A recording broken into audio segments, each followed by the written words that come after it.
Hello students and welcome. सोचो, आप जिस चेयर पर बैठे हो, जो हवा ब्रीथ कर रहे हो, इनफैक्ट आप खुद, ये सब किस चीज से बना है? Atoms, right?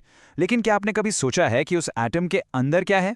उस छोटे से पार्टिकल के अंदर ना एक पूरी यूनिवर्स छिपी है। तो आज के इस एक्सप्लेनर में हम उसी यूनिवर्स के सारे सीक्रेट्स को एक एक करके अनकवर करेंगे। चलिए शुरू करते हैं। ऑलराइट, तो ये है आज का हमारा इन्वेस्टिगेशन प्लान, एक डिटेक्टिव स्टोरी की तरह। सबसे पहले एटम दी इनसाइड स्टोरी। हम देखेंगे कि एटम के अंदर आखिर है क्या। फिर हम टाइम ट्रैवल करके अर्ली मॉडल्स को चेक करेंगे, मतलब साइंटिस्ट के पहले गेसेस कैसे थे। इसके बाद आएगा स्टोरी का सबसे बड़ा twist, Rutherford's gold foil surprise, एक एक्सपेरिमेंट जिसने सब कुछ बदल दिया। फिर हम बोहर्स मॉडल से समझेंगे कि इलेक्ट्रॉन्स का सिस्टम क्या है। उसके बाद हम एक एटम की ट्रू आइडेंटिटी को डिफाइन करेंगे। और हाँ, सबसे लास्ट में हम कुछ इंपॉर्टेंट एग्जाम क्वेश्चन सॉल्व करेंगे ताकि सारे कॉन्सेप्ट्स बिल्कुल क्रिस्टल क्लियर हो जाएं। तो रेडी हो जाओ, because we are about to solve the mystery of the atom. तो चलिए शुरू करते हैं section 1 atom the inside story. हम सब जानते हैं कि हर चीज सॉलिड, लिक्विड, गैस, एटम से बनती है। ये हमारे यूनिवर्स के बिल्डिंग ब्लॉक्स हैं, राइट? काफी टाइम तक साइंटिस्ट सोचते थे कि एटम सबसे छोटी चीज है, एक छोटी सी सॉलिड अनब्रेकेबल बॉल। लेकिन क्या सच में ऐसा है? क्या इस बॉल के अंदर कुछ भी नहीं है? चलिए इस लेयर को पील बैक करते हैं और देखते हैं कि इसके अंदर क्या राज छुपे हैं। देखिए, एक टाइम था जब साइंटिस्ट जॉन डाल्टन की थ्योरी ही सब कुछ थी। उनके हिसाब से एटम एक छोटी सी सॉलिड बॉल जैसा था जिसे और तोड़ा नहीं जा सकता था। In fact atom word Greek word atomos से आता है, जिसका मतलब भी होता है इनडिविजिबल, जिसे डिवाइड ना कर सकें। लेकिन जैसा साइंस में हमेशा होता है, एक नई डिस्कवरी ने पूरी कहानी ही पलट दी। साइंटिस्ट को एविडेंस मिला कि एटम के अंदर उससे भी छोटे पार्टिकल्स हैं, और ये एक बहुत बड़ी बात थी। इसका मतलब था कि एटम डिविजिबल है, उसे तोड़ा जा सकता है। तो ये छोटे पार्टिकल्स यानी सब एटॉमिक पार्टिकल्स क्या थे? ये थे हमारी डिटेक्टिव स्टोरी के पहले दो क्लूज। पहला था इलेक्ट्रॉन, जिसे जे थॉमसन ने डिस्कवर किया। इस पर होता है नेगेटिव चार्ज और इसका मास नेग्लिजिबल है। अब नेग्लिजिबल एक हार्ड वर्ड लग सकता है, पर इसका सिंपल मतलब है ना के बराबर, इतना हल्का कि हम उसे काउंट ही नहीं करते। दूसरा क्लू था प्रोटॉन, जिसे ई गोल्डस्टीन ने डिस्कवर किया। इस पर होता है पॉजिटिव चार्ज और इसका मास एक इलेक्ट्रॉन से लगभग 2000 गुना ज्यादा है। सोचो, अगर एक इलेक्ट्रॉन एक छोटी सी चींटी है तो प्रोटॉन एक पूरा हाथी होगा। इतना बड़ा डिफरेंस। तो अब साइंटिस्ट को यह तो पता चल गया कि एटम के अंदर पॉजिटिव प्रोटॉन्स और नेगेटिव इलेक्ट्रॉन्स हैं। लेकिन इससे एक और बड़ा सवाल खड़ा हो गया। सबसे बड़ा पजल अब यह था कि भाई, ये पार्टिकल्स एटम के अंदर अरेंज कैसे हैं? क्या वो मिक्स मैच है या कोई सेंटर में है और दूसरा उसके चारों तरफ घूम रहा है? इस पजल को सॉल्व करने के लिए अलग अलग साइंटिस्ट ने अपने अपने आइडियाज दिए, जिन्हें हम मॉडल्स कहते हैं। सबसे पहला मॉडल दिया जे थॉमसन ने, वही साइंटिस्ट जिन्होंने इलेक्ट्रॉन डिस्कवर किया था। उन्होंने इमेजिन किया कि एटम एक क्रिसमस पुडिंग जैसा है, या चलो हम इसे एक तरबूज यानी वाटरमेलन से समझते हैं, इजी हो जाएगा। उनके मॉडल के हिसाब से जो तरबूज का पूरा लाल वाला हिस्सा है वो पॉजिटिव चार्ज है, जो पूरे एटम में फैला हुआ है, और जो उसके काले बीज हैं जो इधर उधर फंसे हुए हैं वो है नेगेटिव इलेक्ट्रॉन्स। कितना सिंपल और विजुअल आइडिया था ना। थॉमसन के मॉडल के दो मेन पॉइंट्स थे। पहला, एटम एक पॉजिटिवली चार्ज स्फीयर है जिसमें इलेक्ट्रॉन्स फंसे हुए हैं। और दूसरा, और ये बहुत इंपॉर्टेंट पॉइंट है, उन्होंने कहा कि एटम में जितना टोटल पॉजिटिव चार्ज है उतना ही टोटल नेगेटिव चार्ज है। प्लस और माइनस एक दूसरे को परफेक्टली कैंसिल आउट कर देते हैं। और इसका रिजल्ट क्या हुआ कि atom as a whole electrically neutral है, यानी उस पर कोई ओवरऑल चार्ज नहीं होता। ये एक बहुत ज़रूरी बात थी, क्योंकि हम जानते हैं कि ज़्यादातर चीज़ें न्यूट्रल ही होती हैं। थॉमसन का मॉडल सिंपल था और एटम की न्यूट्रलिटी को भी आसानी से एक्सप्लेन कर रहा था। पर साइंस में एक मॉडल तभी तक सही माना जाता है जब तक वो सारे एक्सपेरिमेंट्स के रिजल्ट्स को एक्सप्लेन कर पाए, और यही इस मॉडल के साथ प्रॉब्लम थी। जैसे दूसरे साइंटिस्ट ने नए एक्सपेरिमेंट्स किए, उनके रिजल्ट्स इस प्लम पुडिंग मॉडल से बिल्कुल भी मैच नहीं कर रहे थे। मतलब साफ था, थॉमसन का मॉडल एक अच्छा फर्स्ट गेस तो था, पर यह एटम की अधूरी कहानी थी। असली स्टोरी अभी बाकी थी। और यहां हमारी डिटेक्टिव स्टोरी में एंट्री होती है एक नए हीरो की, अर्नेस्ट रदरफोर्ड। उन्होंने एक ऐसा ब्रिलियंट एक्सपेरिमेंट डिजाइन किया जिसने एटम के स्ट्रक्चर के बारे में हमारी सोच को हमेशा के लिए बदल दिया। ये वो टर्निंग पॉइंट था, वो सरप्राइज था जिसने एटम के सबसे बड़े राज से पर्दा उठाया। तो उनका एक्सपेरिमेंट था क्या? सेटअप बहुत ही क्लेवर था। सोचो, एक छोटी सी मशीन गन है। ये सोर्स तेजी से अल्फा पार्टिकल्स फायर कर रहा था। अल्फा पार्टिकल्स बेसिकली छोटी छोटी पॉजिटिव बुलेट्स हैं, पॉजिटिवली चार्ज पार्टिकल्स। इन बुलेट्स को उन्होंने एक टारगेट पर फायर किया, एक बहुत ही पतली सोने की पन्नी, अ गोल्ड फॉयल। ये फॉयल इतनी पतली थी, सिर्फ 1000 एटम्स मोटी, कि उन्हें लगा अल्फा पार्टिकल्स इससे आराम से पार निकल जाएंगे। और ये देखने के लिए कि पार्टिकल्स टकराने के बाद जाते कहाँ हैं, उन्होंने फॉयल के चारों तरफ एक सर्कुलर स्क्रीन लगा दी। अब देखो, थॉमसन के प्लम पुडिंग मॉडल के हिसाब से रदरफोर्ड ने सोचा था कि पॉजिटिव चार्ज पूरे एटम में इवनली फैला हुआ है, जैसे ब्रेड पर बटर। तो उन्हें लगा कि जब पॉजिटिव अल्फा पार्टिकल्स इस फॉयल से गुजरेंगे तो ज्यादातर सीधे निकल जाएंगे या शायद थोड़ा सा इधर उधर हो जाएंगे। लेकिन जो हुआ उसने सबको हैरान कर दिया। हाँ, उनके एक्सपेक्टेशंस के हिसाब से ज्यादातर पार्टिकल्स सच में सीधे निकल गए। ठीक है, कुछ पार्टिकल्स छोटे छोटे एंगल से डिफ्लेक्ट भी हुए, ये भी ठीक है। लेकिन सबसे शॉकिंग बात ये थी कि हर कुछ 1000 पार्टिकल्स में से कुछ पार्टिकल्स फॉयल से टकराकर 180 डिग्रीज पर वापस आ गए। They literally bounced straight back. Rutherford खुद इस रिजल्ट से इतने शॉक्ड थे कि उन्होंने अपने फेमस वर्ड्स में कहा, यह रिजल्ट उतना ही अनबिलीवेबल था जैसे आप एक 15 इंच का टॉप का गोला एक टिश्यू पेपर पे मारे और वो टकराकर वापस आपको ही आ लगे। जैसे इमेजिन दैट, एक टिश्यू पेपर से टॉप का गोला बाउंस बैक हो सकता है? इम्पॉसिबल। पर एटम के अंदर कुछ ऐसा ही इम्पॉसिबल हो रहा था। तो कितने पार्टिकल्स वापस आए?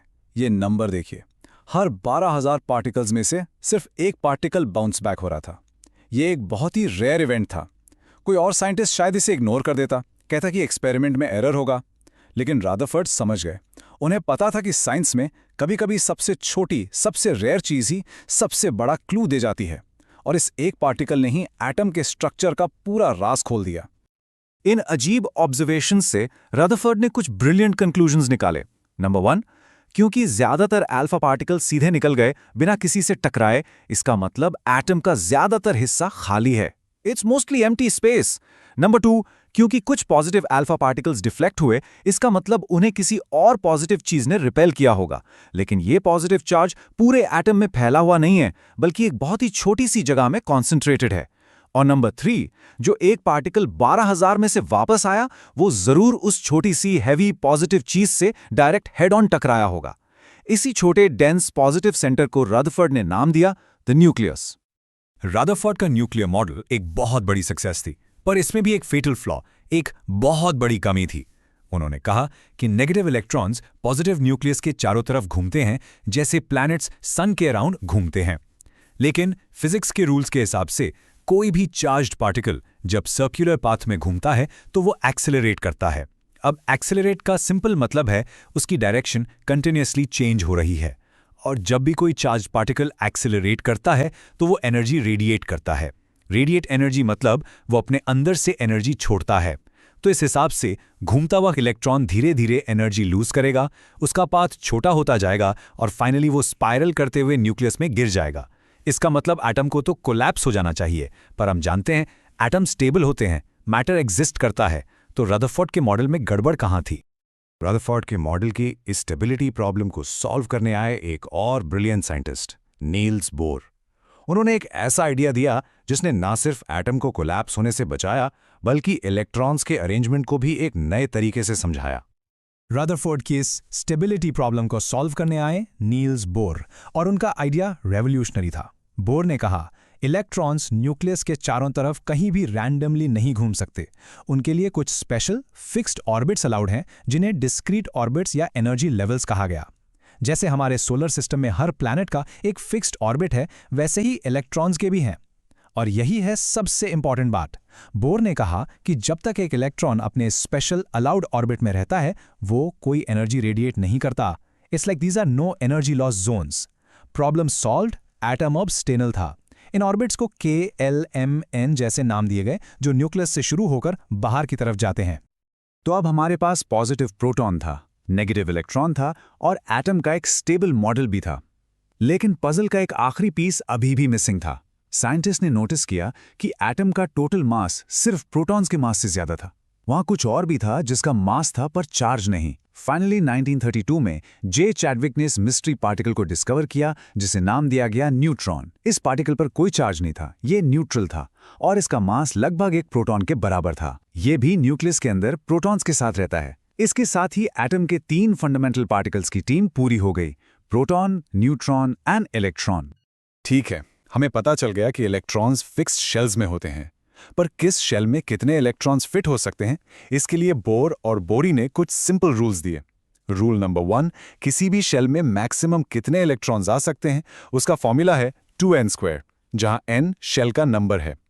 तो पहली शेल यानी K शेल में आएंगे 2 इलेक्ट्रॉन्स, दूसरी शेल यानी L शेल में आएंगे maximum 8 electrons and so on.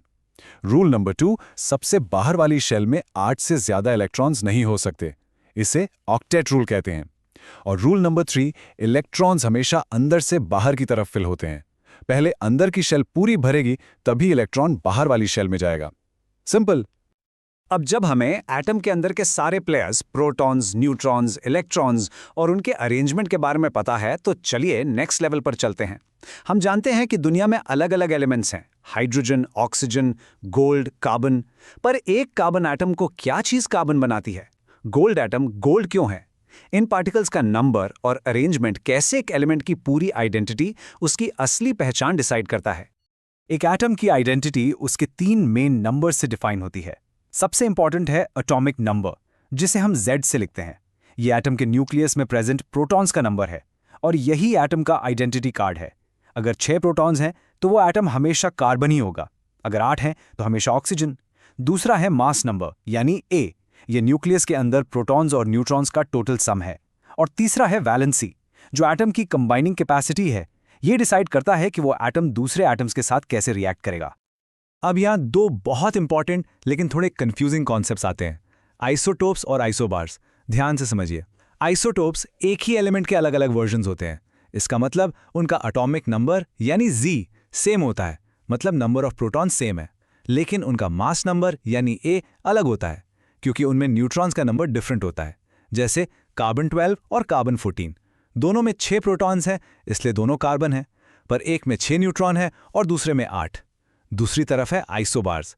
ये अलग अलग एलिमेंट्स के एटम्स होते हैं जिनका मास नंबर A सेम होता है, पर एटॉमिक नंबर Z अलग होता है। जैसे आर्गन और कैल्शियम, दोनों का मास नंबर 40 है, लेकिन आर्गन में 18 प्रोटॉन्स हैं और कैल्शियम में 20। सिंपल सा फंडा है। ओके, तो हमने एटम की पूरी कहानी समझ ली है। अब टाइम है अपनी नॉलेज को टेस्ट करने का। चलिए कुछ एग्जाम स्टाइल क्वेश्चन सॉल्व करते हैं ताकि ये कॉन्सेप्ट्स और भी पक्के हो जाएं। रेडी? Let's do this. चलिए, ये है पहला सवाल। एक एटम है जिसमें एक इलेक्ट्रॉन है और एक प्रोटॉन है, तो क्या इस एटम पर कोई ओवरऑल चार्ज होगा या नहीं? सोचिए जरा, हमने पॉजिटिव और नेगेटिव चार्जेस के बैलेंस के बारे में क्या पढ़ा था? Take a second. बिल्कुल सही। इस एटम पर कोई चार्ज नहीं होगा, क्योंकि एक इलेक्ट्रॉन का चार्ज होता है -1 और एक प्रोटॉन का चार्ज होता है +1। तो जब हम टोटल चार्ज कैलकुलेट करेंगे तो +1 प्लस -1 मिलकर हो जाते हैं 0। इसका मतलब एटम इलेक्ट्रिकली न्यूट्रल है। ये वही कॉन्सेप्ट है जो जे थॉमसन ने अपने मॉडल में सबसे पहले बताया था, याद है ना? ओके, अब दूसरा सवाल देखते हैं। एक हीलियम एटम का एटॉमिक मास 4U है और उसके न्यूक्लियस में 2 प्रोटॉन्स हैं, तो उसमें न्यूट्रॉन्स कितने होंगे? ये सवाल मास नंबर के कॉन्सेप्ट को टेस्ट कर रहा है। Let's see if you can solve it. इसे सॉल्व करना बहुत आसान है। चलिए स्टेप्स फॉलो करते हैं। स्टेप 1, हमें फॉर्मूला पता है, mass number A is equal to number of protons Z plus number of neutrons. Step 2, सवाल में हमें मास नंबर दिया है 4 और प्रोटॉन्स दिए हैं 2, तो हमारी इक्वेशन बन गई 4 is equal to 2 plus neutrons. Step 3, अब बस सिंपल मैथ्स है। न्यूट्रॉन्स निकालने के लिए हम 4 में से 2 को माइनस कर देंगे और स्टेप 4, आंसर आ गया 2। तो हीलियम एटम में 2 न्यूट्रॉन्स होते हैं। सिंपल। तो आज हमने एटम के अंदर का पूरा सफर तय किया। हमने डाल्टन के सिंपल सॉलिड बॉल से शुरुआत की, थॉमसन के प्लम पुडिंग मॉडल को देखा, रदरफोर्ड के रेवोल्यूशनरी एक्सपेरिमेंट से न्यूक्लियस को डिस्कवर किया और आखिर में बोर के मॉडल से एटम की स्टेबिलिटी को समझा। लेकिन जाने से पहले मैं आपके लिए एक फाइनल माइंड बेंडिंग सवाल छोड़कर जा रहा हूं। रदरफोर्ड ने साबित किया कि एटम का 99.9% हिस्सा खाली जगह है। तो अगर आप, मैं, ये दीवार, ये जमीन सभी एटम्स से बने हैं जो ज्यादातर खाली हैं, तो हम जमीन के आर पार क्यों नहीं निकल जाते? Why don't we just fall through the floor? इसके बारे में जरूर सोचना। आई होप इस एक्सप्लेनर में एटम के स्ट्रक्चर को समझने में आपकी हेल्प की। All the best for your studies.